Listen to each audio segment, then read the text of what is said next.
आज हम पढ़ेंगे पाठ नंबर 10 वाच्य। ठीक है, तो वाच्य के बारे में पढ़ेंगे हम इस पाठ में। वाच्य का शाब्दिक अर्थ होता है बोलने का विषय। तो क्रिया का प्रयोग कई प्रकार से किया जाता है। व्याकरण में वाच्य क्रिया के उस रूपांतर को कहते हैं जिससे यह जाना जाए कि क्रिया द्वारा किए गए विधान का विषय कर्ता है, कर्म है या फिर भाव है। ठीक है, तो विद्यार्थी चित्र बनाता है तो ये क्या हुआ, कृतवाच्य। विद्यार्थियों से चित्र बनवाया जाता है तो ये क्या हो गया, कर्मवाच्य। और लड़के से दौड़ा नहीं जाता है तो ये क्या है, भाववाच्य। ठीक है, तो क्रिया के वह रूप जिससे ये जाना जाता है कि क्रिया का मुख्य विषय कर्ता है, कर्म है या भाव है, वाच्य कहलाता है।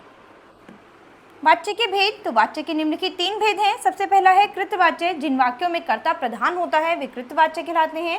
इन वाक्यों में क्रिया का सीधा संबंध कर्ता के साथ होता है। क्रिया में लिंग, वचन तथा काल का प्रयोग कर्ता के अनुसार होता है।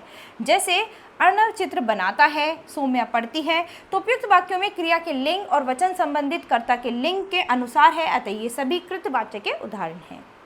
महत्वपूर्ण बिंदु, कृतवाच्य में सकर्मक तथा अकर्मक दोनों प्रकार की क्रियाओं का प्रयोग होता है।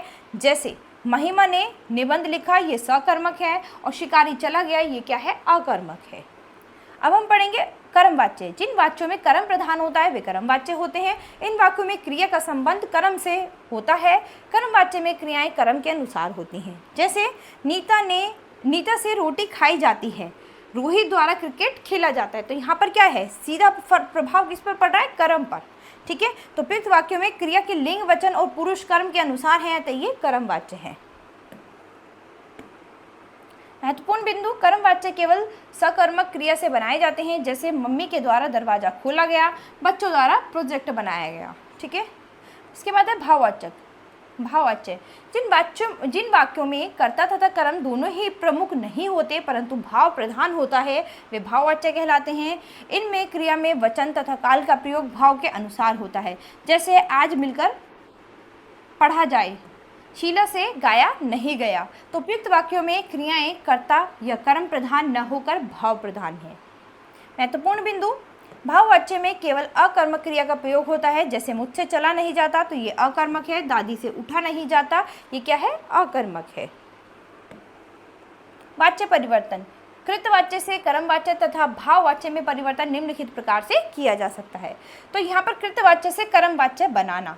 ठीक है, बच्चे शांत नहीं रहते, ये क्या है आपका कृतवाच्य। इसका कर्मवाच्य कैसे बनाएंगे, बच्चों से शांत नहीं रहा जाता। ठीक है, पक्षी आकाश में उड़ते हैं, पक्षियों से आकाश में उड़ा जाता है। लेखिका ने लेख लिखा, लेखिका के द्वारा लेख लिखा गया। मानसी दिल्ली जा रही है, मानसी द्वारा दिल्ली जाया जा रहा है। मैं ठंडे पानी से नहाया, मेरे द्वारा ठंडे पानी से नहाया गया। इसी तरह से कृतवाच्य से भाववाच्य, मैं खाता हूँ, ये क्या है, कृतवाच्य। मुझसे खाया जाता है, ये भाववाच्य। मैं दौड़ नहीं सकता, मुझसे दौड़ा नहीं जाता। लड़की चारपाई पर बैठी है, लड़की से चारपाई पर बैठा जाता है। बच्चे शोर नहीं मचाते, बच्चों से शोर नहीं मचाया जाता। लड़कियां रस्सी कूदती हैं, लड़कियों से रस्सी कूदी जाती है।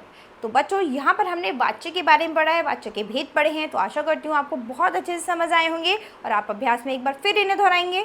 तो बच्चों, अब हम आपसे मिलेंगे आपकी अगली क्लास में नए पाठ के साथ। धन्यवाद।